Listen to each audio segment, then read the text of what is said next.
and he closed the window from the driver seat, that the side, and then he was like throwing crap and cursing at that guy, but he was smiling. So alright, so hi guys and welcome back to my channel. It's Arm and Legs, and for new subscribers or viewers, my name is Arm and now you're watching Arm and Legs.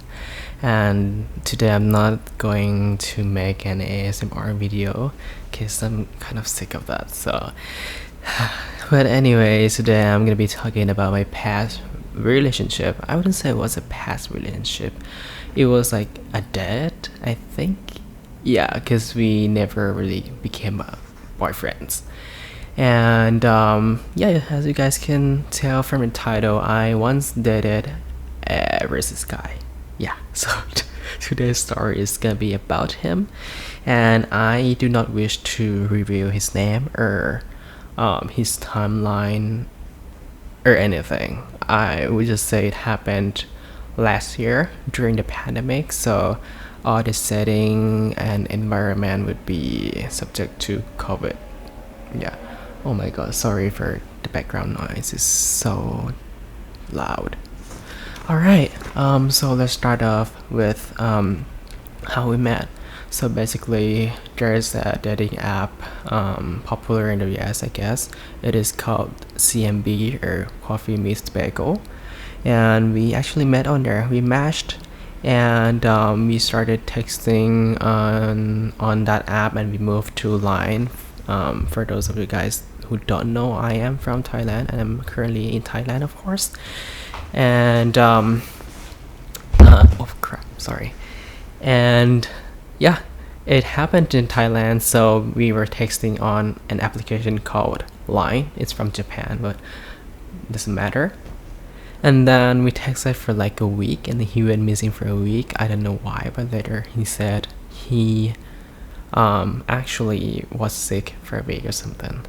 And then fast forward, and he came back after like a week of being sick, and then we texted, and randomly we were available at the same time, so we scheduled a meetup. It was like we were talking about that the night before or in the morning or something, and then yeah, the night before, and then the day after that we met up in the afternoon. We were initially scheduled for lunch, but he was late for 4 hours. Yes, it was a first date. So it was kind of like I don't know. So the first date went, I guess you can tell from 4 hours of being late. It didn't go that well. We met up at a northern Thai restaurant, and the thing is, he was really impolite and rude to the waiter and the security guard. Like in Thailand, we have like in every sentence we say, if you want to be polite, you should say krap or ka. Kap is for guys and ka is for girls. And he never said that to the waiter, because like normally if you order something like, can I have a taco please, that would mean, can I have a taco crab? Yeah, so he never said that, and I was like, wow, it is 2020 and you should be polite by now. But anyways, I let it go, and then we were exiting the restaurant, and he actually drove to pick me up. Like, I was actually driving my car. I got there at probably like noon, and he said he was going to be late, and the restaurant was like really close to my apartment, so I drove back, and then he picked me up. But anyways, when we were exiting that restaurant, that building, we would have to pay for the parking fee to the security guard. And you know what he did? He was kind of like impolite to the security guard. Of course, he didn't say please or something like that, but it doesn't really matter because I let it go. And he paid, and he closed the window from the driver seat, that the side, And then he was like throwing crap and cursing at that guy, but he was smiling, so it looked like he was like thanking the security guard. I was like, wow, do you really have to do that? Like, for the sake of being funny or something? I don't know what was in his head. So yeah, that was the first impression. I was like, wow. It went. He came back to my place and we hung out for a bit. So the next topic is racism and discrimination, or about political correctness. I did not, or do not now, expect my partner, boyfriend, or a date to be 100% PC or politically correct, because we are living in a world where globalization, digitalization is really fast, so you cannot be right about everything. I mean, I don't know if God can. So, yeah. And first of all, I would like to say that he loved being white. No offense, I don't care about your preference, but he believed in white supremacy. Like, the whiter, the better. The whiter, the more privilege you have. I mean, it's good that he realized his privilege, but he used it. Oh my god, my AC. Okay, so bear with me with my AC. Alright, oh my god, it's getting really loud. Hey Google, adjust the temperature to 27. Alright, setting the aircon to 27 degrees.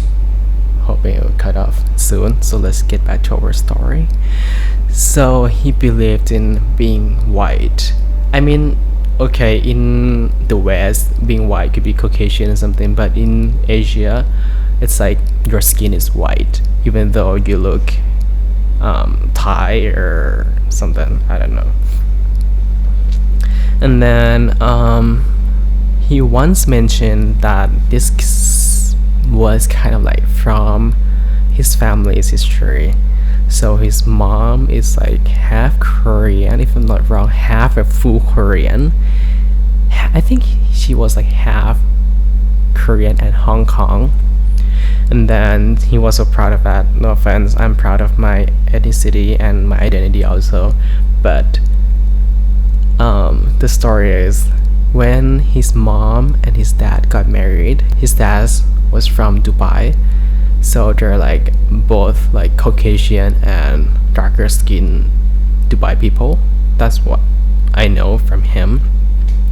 And his dad was kind of like, his skin was kind of dark, so his mom asked his dad if originally he was white, and he got maybe sunburned or got tanner as time went by. And she said she was not gonna marry him if he was dark. How funny is that? I mean, it's quite understandable why he got the concept of being white is better than any color, any skin color, but come on, it was 2020 and you shouldn't have that concept in your mind. I mean, you could have that concept in your mind, but you should avoid using it or applying it in your real life. And okay, fast forward to our relationship. I and him once, I was driving and we were passing by a local market where, you know, like not rich people shop there, and there were clothes that were kind of like out of fashion, old fashion, out of trend.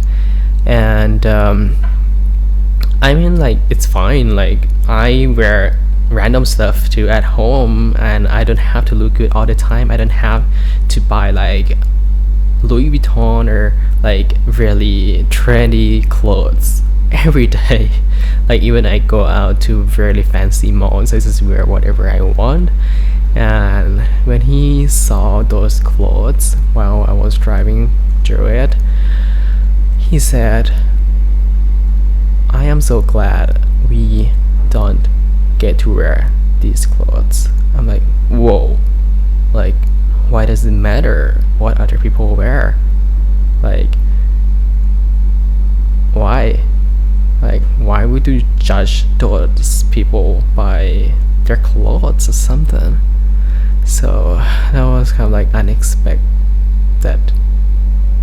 And there was also another time that we went to a mall and there was like a sales event. And then we went there looking at clothes. Maybe we wanted to buy something. And then he picked up a piece of cloth. I think it was like a t-shirt or a shirt. And then he said, "That's so Lao." Lao is a country next to Thailand, and this word is often used as like a discriminating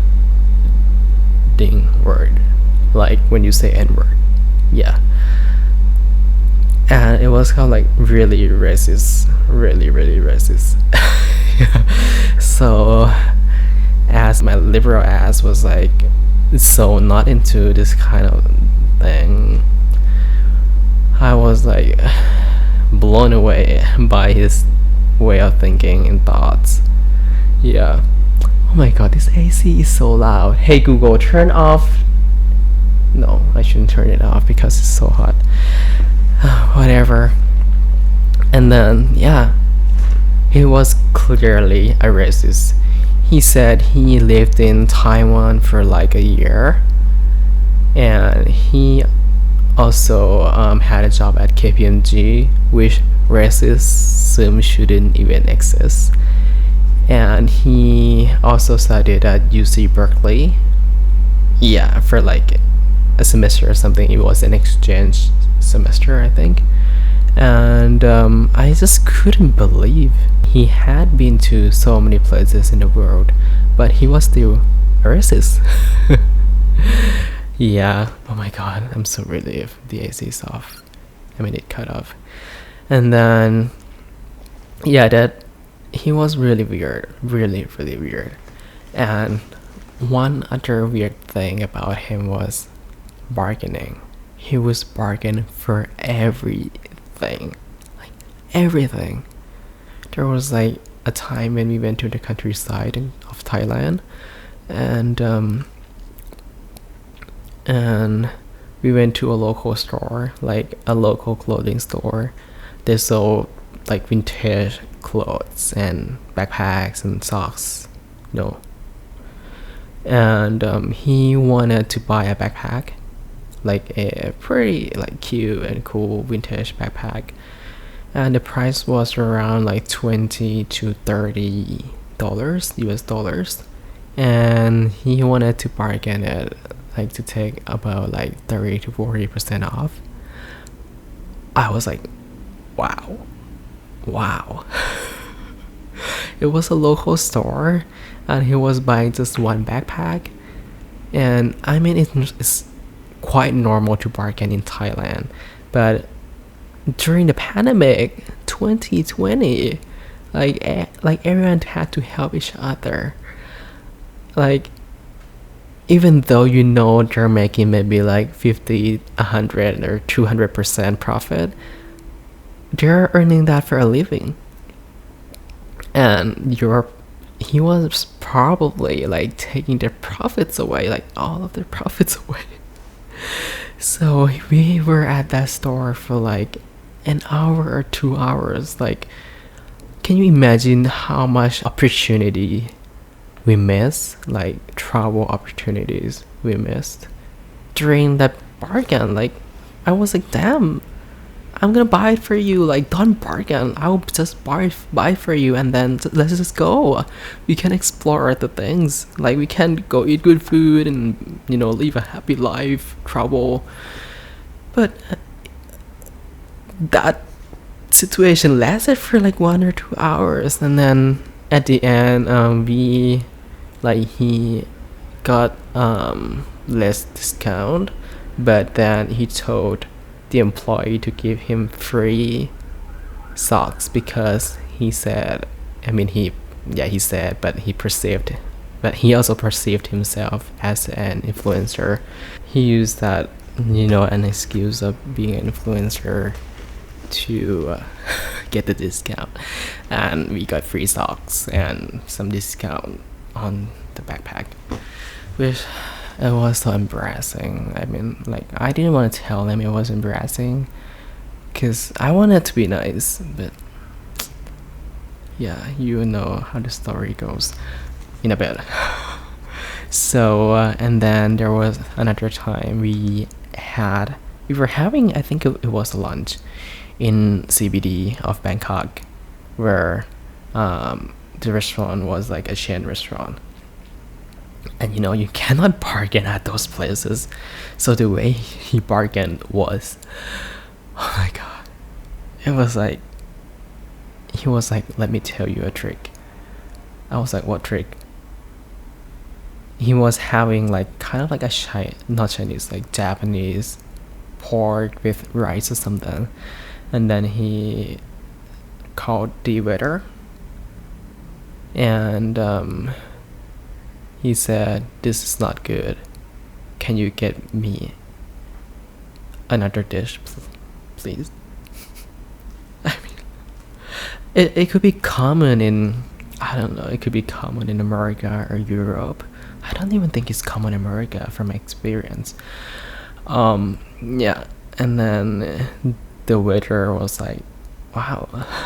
So he talked to his manager, and then, yeah, he got a new dish.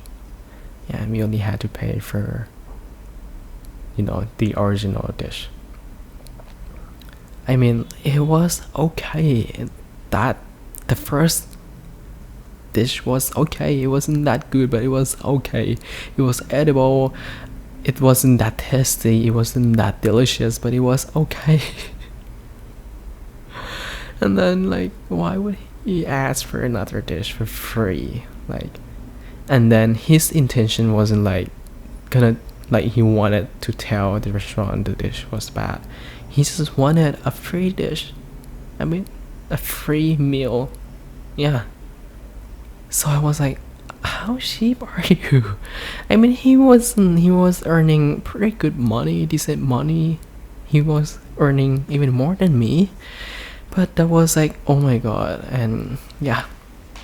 So at the end, I wouldn't call it a breakup. It was a break off. Yeah, because we never became boyfriends. I mean, why would I become his boyfriend?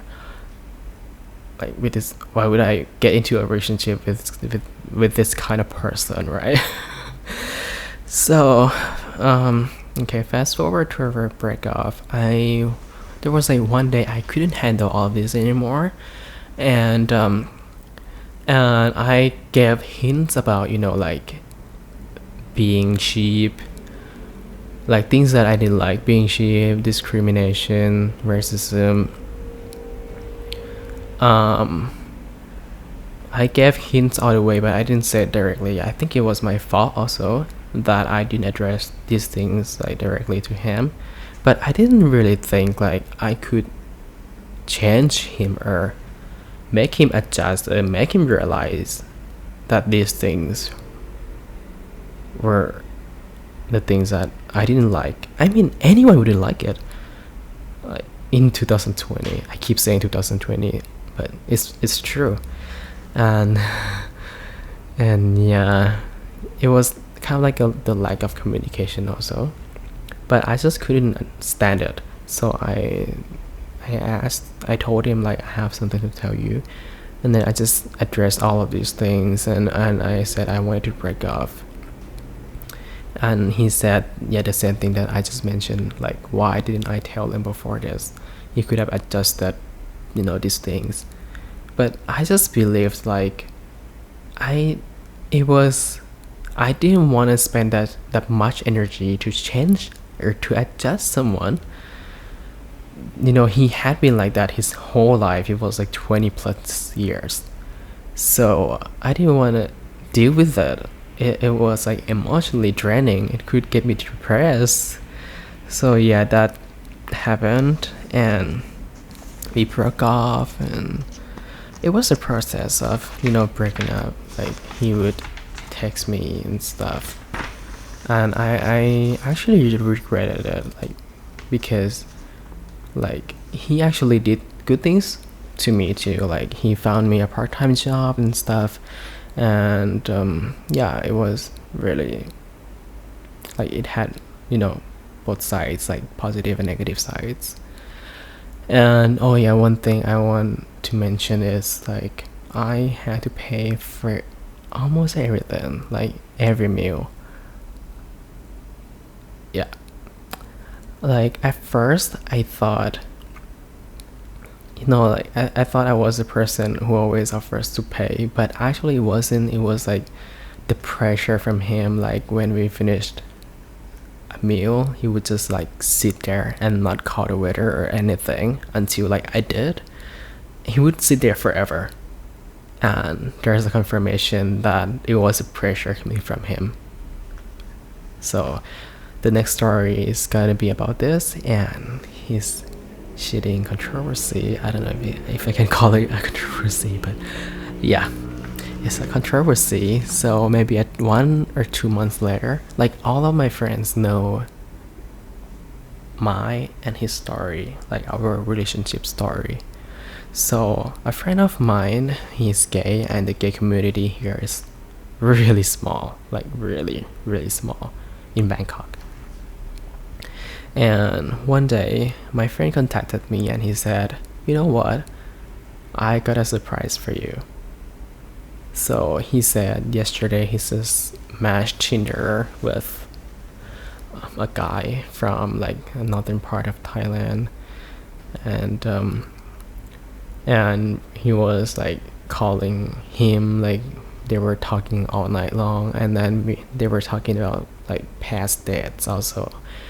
And this guy mentioned about a guy that had like the same behavior as the dad I've been talking about. And then he was like asking the Tinder guy if it was okay. Let's name the person I dated A. He was asking if it was A because the behavior and everything was like pretty much the same, and it turned out yes, it was. You know what? And the timeline was overlapping. So, do you remember the story of bargaining for a small backpack at a local clothing store?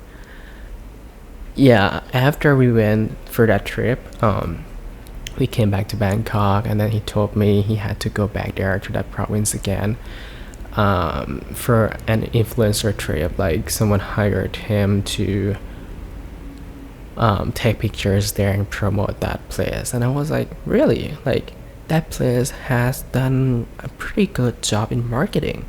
They have hired both macro and micro influencers to advertise their product. And he just had like 9,000 followers on Instagram. And then the timeline was overlapping because when we came back from that province and he went back to that for that influencer trip, he told me it was like just one day, but actually he stayed there for like 3 or 5 days, I don't remember. And he was staying with that guy, the Tinder guy. Yeah. And it was the first time they met. I mean, like, they had been talking or texting for like, I don't know, maybe like a few weeks or something. And then he just flew to meet that guy. I was like, wow. And he ripped that guy off also. There was like a tension, a pressure when they were paying for something also. So the Tinder guy had to pay for everything, even the hotel, the accommodation. And the Tinder guy also mentioned that before Mr. A flew to that province to meet him, he actually told that he didn't want to buy the baggage. You know, like buying baggage, like you have to pay extra money to get your big luggage to go under the plane. And then he said like he would need this and that and those, like all brand name cosmetics and hand wash, like cream, skincare and stuff. And then the Tinder guy said he was blind, so he went to the mall and get all of those stuff for him. And I don't know why would he do it, and why would Mr. A like request those stuff when he could just like go to a convenience store and buy maybe like a cheap shampoo or that. I mean, like, it was unnecessary. So it was a rip off also for him.